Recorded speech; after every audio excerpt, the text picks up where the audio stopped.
नमस्कार दोस्तों। नमस्कार दोस्तों, आप सब लोगों का स्वागत है मेरे इस YouTube channel Janata Janardan with Y के। आज का विषय बिहार चुनाव 2025 और राष्ट्रीय जनता दल का भविष्य। आज हम लोग इस पे चर्चा करेंगे। आज 2 तारीख है, 2 अक्टूबर। उम्मीद है कि 2 या 3 दिनों में चुनाव आयोग भी आकर के और आगे सब चीजों की समीक्षा करेगा और हो सकता है तारीखों का भी ऐलान हो जाए। हम लोग जरा चर्चा करें, क्योंकि मुख्य विपक्षी दल है राष्ट्रीय जनता दल।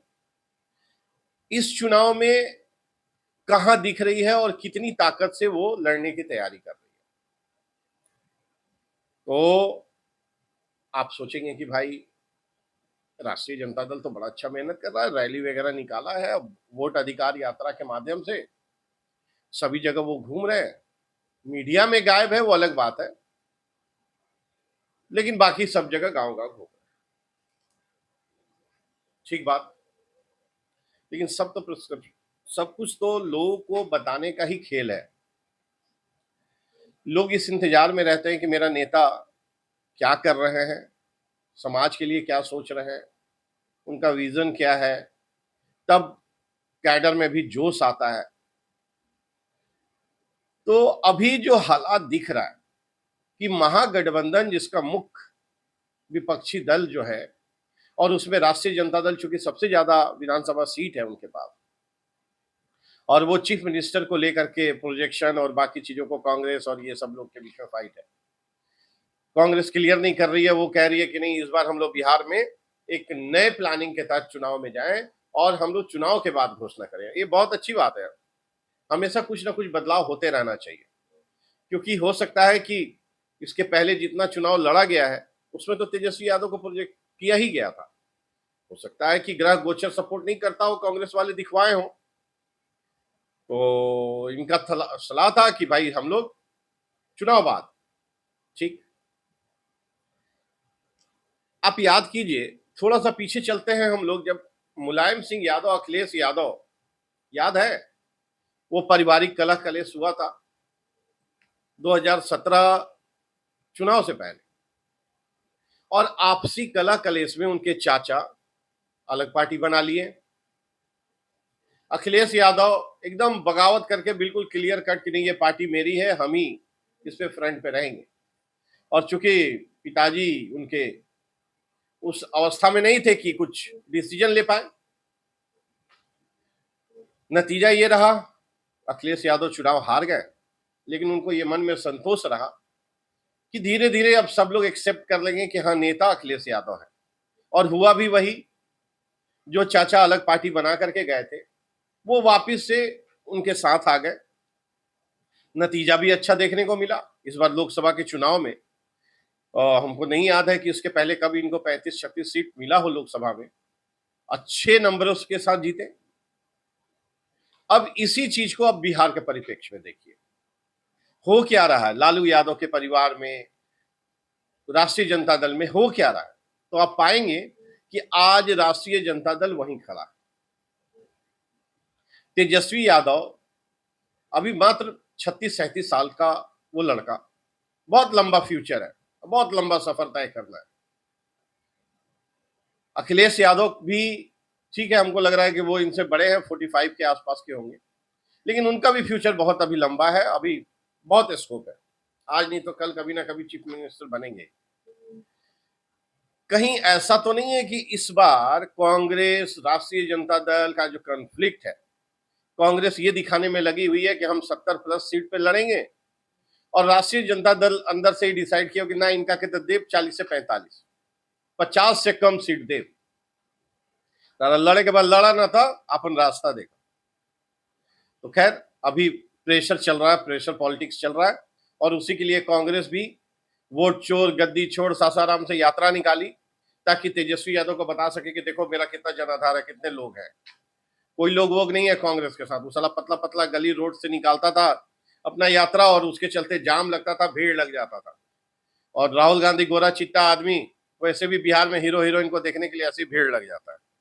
तो कोई जनाधार नहीं है कांग्रेस का। और अगर कहीं गलती कर दी कांग्रेस अकेले लड़ने का, तो यूपी से भी बदतर स्थिति हो जाएगा। खैर, अब ये आज कांग्रेस की बात ही नहीं करेंगे। कांग्रेस के लिए अगले दिन का समय रखें, उस दिन कांग्रेस के भविष्य पे भी बात की जाएगी। तो राष्ट्रीय जनता दल आज उसी परेशानी से गुजर रहा है जो कुछ साल पहले समाजवादी पार्टी इससे गुजरी।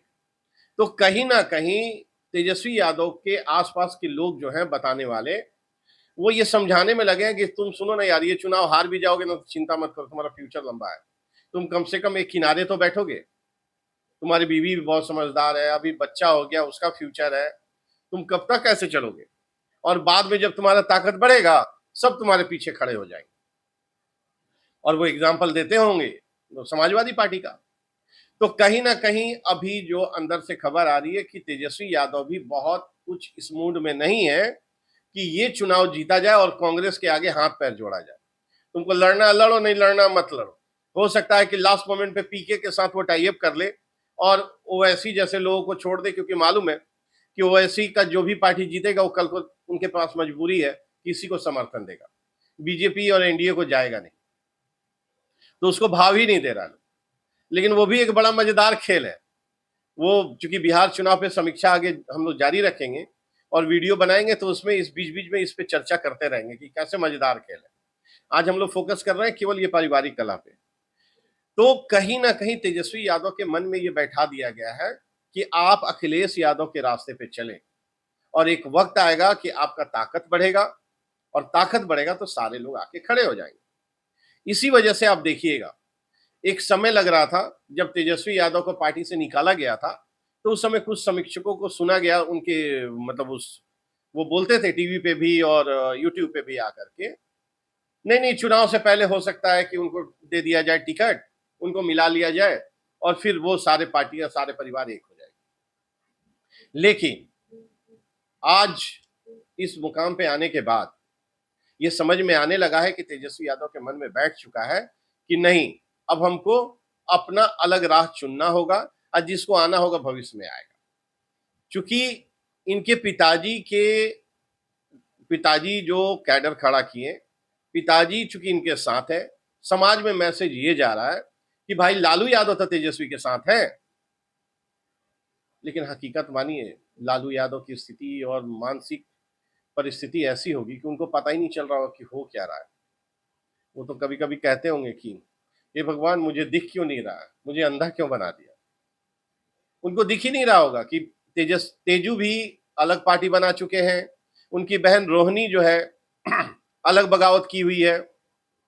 मीसा भारती का अंदर से खबर आता है कि तेजस्वी यादव ही सब कुछ क्यों होंगे, हम भी पार्टी को लीड करेंगे, हमको भी अध्यक्ष बनाया जाए, हम भी अपने पिताजी के बनाए हुए पार्टी को लीड करेंगे, कोई अकेले तेजस्वी ही बनाए हैं क्या। तो ये जो पारिवारिक कला है, आज वो सब कुछ निकल के ऊपर आ गया है। क्योंकि सोशल मीडिया का जमाना है, कोई चीज छुपता नहीं है, तिल का ताड़ बनता है। और आप देखिएगा कि मेरा जो 1 सितंबर का भविष्यवाणी किया हुआ है, और इसको हम बार बार आप लोगों को याद दिलाएंगे कि 1 सितंबर 2025 को जो मेरा वीडियो आया है बिहार के चुनाव को लेकर के, जिसमें प्रेडिक्शन किए हैं किसको क्या सीट मिलेगा, उसमें मेरा एक लाइन है कि राष्ट्रीय जनता दल ऑल टाइम लो पे ना आ जाए। उस दिन तक कोई रोहिणी का बगावत नहीं हुआ था, उस दिन तक कोई तेजस्वी यादव अपनी पार्टी नहीं बनाए थे। ये सब सोशल मीडिया में है, रिकॉर्ड में है, आप देखेंगे कि 1 सितंबर को ही हम ये बता चुके थे कि इस बार बिहार के चुनाव में राष्ट्रीय जनता दल को ऑल टाइम लो मिलेगा। और कहीं ना कहीं मुझे ये आभास हो रहा था कि जब पारिवारिक कलह चुनाव से पहले फ्लोर के ऊपर आ जाता है, जनता के बीच में बात आ जाती है ना, तो वो बात बनने के बजाय बात बिगड़ जाती है। अब कुछ साल पीछे और ले जाते हैं आप कि परिवार का ताकत क्या होता है। आप 1990 का युग याद कीजिए जब कांग्रेस से राष्ट्रीय जनता दल बिहार में सरकार बनाया, तब क्या परिस्थिति थी। पूरा परिवार इनका एक था, इनके दो दो साला साधु यादव और एक और, इनका पूरा परिवार सब एक थे लोग। लालू यादव के इर्द गिर्द लालू यादव अकेले डिसीजन लेते थे, वो किसी से मतलब ये किसी के सलाह पे नहीं चलते थे वो। आज जैसे तेजस्वी यादव, वो हरियाणा का कौन, संजय यादव, उसकी सलाह पे वो चल रहे हैं। लालू यादव को कभी जरूरत नहीं पड़ी भाई साहब, वो कैपेबल थे क्योंकि वो जमीनी नेता थे, वो संघर्ष करके आए थे, वो जाड़ा गर्मी बरसात पसीना निकाल करके नेता बने थे। उनके बाप दादा पॉलिटिशियन नहीं थे, सोने का चम्मच लेके नहीं पैदा लिए थे। तो लालू यादव बिल्कुल अलग तरह के नेता थे, जनाधार वाले नेता थे, जो कि थाली में सजा के लालू यादव ने तेजस्वी यादव को अपनी पार्टी सौंप दी। तो होता क्या है ना कि जब बाप दादा का बनाया हुआ चीज, संपत्ति, धन दौलत मिलता है, तो दो तीन पुश्त आगे वाले उसकी कीमत को समझ नहीं पाते, और उनको खोते हुए भी उनको अफसोस नहीं होता। उनको ये लगता है अरे हम उससे ज्यादा कमा लें। लेकिन अब तो आगे बात करेंगे क्योंकि बहुत आगे का बोलना बहुत जल्दबाजी हो जाएगा। आज जब यूपी में बीजेपी आके बैठ गई है, तो अब 15, 20 साल, 25 साल समाजवादी पार्टी भूल जाए। अब आप कहेंगे ये कैसे अभी आप बोल दिए, अभी तो 27 का चुनाव आना है। तो जी साहब बिल्कुल भूल जाएं। कैडर 2%, 5% होते हैं जो पार्टियों के लिए झंडा धोते हैं। आम जनता, आम पब्लिक, जो जनता जनार्दन है, उसको डेवलपमेंट चाहिए, उसको समाज में शांति चाहिए, लॉ एंड ऑर्डर बढ़िया चाहिए, इंडस्ट्री चाहिए, बेरोजगारी दूर हो, और उन सब पे बीजेपी की सरकार, यूपी की योगी सरकार बहुत अच्छा काम कर रही है। कहीं इस बार एनडीए की सरकार उस पोजीशन में आ गई जो कि आती हुई दिख रही है। फिर हम 1 सितंबर को आप लोगों को ये बताए हुए कि क्या सीट आने जा रहा है, और देखिएगा धीरे धीरे उसी के आसपास जाके बैठ जाएगा। तब आप कहेंगे कि हाँ, आपका प्रेडिक्शन बिल्कुल सही है। तो अब परिस्थिति आने वाले समय में तेजस्वी यादव के लिए बहुत ही मुश्किल है, और कहीं ना कहीं अगर कांग्रेस जिस तरीके से अपना जमीनी स्तर पे कैडर के थ्रू हर जिले, हर विधानसभा में वो समीक्षा कर रही है कि कौन कौन सा ऐसा सीट है जहां पे हम जीत नहीं सकते हैं। जहां जीत सकते हैं उसकी बात नहीं कर रहे हैं, वो कहां हार सकते हैं कंफर्म है, उसको वो लोग छोड़ते जा रहे हैं। वो बहुत अच्छा प्लानिंग के तहत कांग्रेस काम कर रही है कि हम जहां जीत सकते हैं, जहां भी मेरा थोड़ा बहुत जनाधार है, हम उसी पे फोकस करें और वो सीट लेने की कोशिश करें। और कांग्रेस वाले ऐसा सीट 80 से 90 निकाल के रखे हैं। अब बताइए कितना बड़ा कला कलेश होगा। तेजस्वी यादव इनको 50 सीट भी नहीं देना चाह रहे, और कांग्रेस वाले 80-90 निकाल के बैठे हुए हैं। अभी 2-3 दिनों में तारीख का घोषणा हो जाएगा, पार्टियां अपने अपने मैनिफेस्टो को लाने लगेगी। अभी तक आप सीट का बंटवारा नहीं किए, वहीं दूसरा पक्ष एनडीए इतना बढ़िया से विषाद बिछा रहा है कि वो आंख फट जाएगा लोगों का। वो अपने हर उस गड्ढे को भरने में लगा हुआ है जिसकी वजह से सीट कम हो गया था पिछली बार।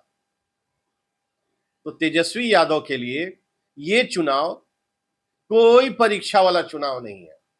तेजस्वी यादव एकदम रिलैक्स है कि हमको ये चुनाव हारने के लिए ही लड़ रहे हैं। वो दिखाएंगे जनता के बीच, लेकिन उनके दिमाग में ये बैठा हुआ है कि हमको ये 5 साल दे देना है और 5 सालों में अपना ताकत बढ़ा करके अकेले राष्ट्रीय जनता दल पे कब्जा करना है, जैसे कि समाजवादी पार्टी का के साथ हुआ, अखिलेश यादव ने किया। लेकिन वो यूपी है, ये बिहार है, कुछ भी हो सकता है। तो आज हम लोग इस वीडियो को यहीं रोकेंगे, और यहां तेजस्वी यादव का फ्यूचर बहुत इस चुनाव में बहुत अच्छा नहीं दिख रहा है, और इसके पीछे उनका पारिवारिक कलह, वो भटके हुए हैं, उनका विजन नहीं दिख रहा है। तो अब ये तो खैर जब रिजल्ट आएगा और मेरी बात कितनी सच हुई झूठ हुई ये पता चलेगा। तो आज के लिए इतना ही, बहुत बहुत धन्यवाद, थैंक यू। वीडियो में ऐसे बने रहे हैं, वीडियो को लाइक करें, सब्सक्राइब करें, फॉरवर्ड करें, और बेल आइकन जरूर दबाएं। वो जो घंटी है ना, उसको घंटी को दबा देने से जब भी मेरा वीडियो आएगा तो आप तक पहुंचेगा, और आप लोग वीडियो जरूर देखें। धन्यवाद, थैंक यू।